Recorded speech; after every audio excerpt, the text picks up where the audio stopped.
Reporter Jackie DeFusco is live in Richmond with their message. And Jackie, what are you hearing tonight?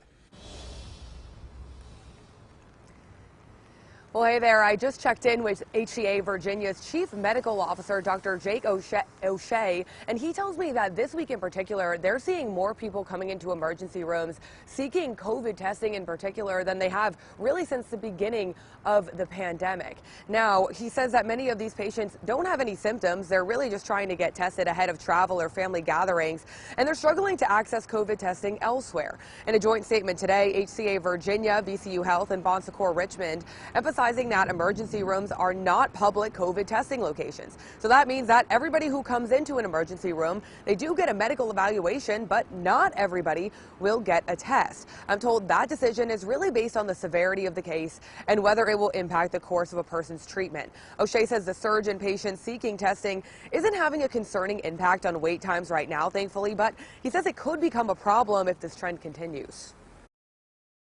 By people who are just seeking a test, not using the emergency department for that, it will save some capacity for those folks who are having heart attacks and strokes and other really very serious problems.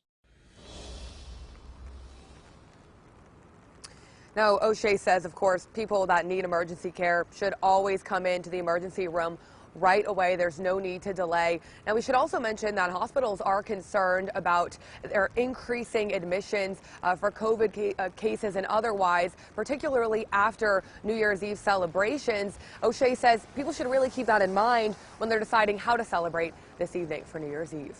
Live in Richmond tonight, I'm Jackie DeFusco, 8 News.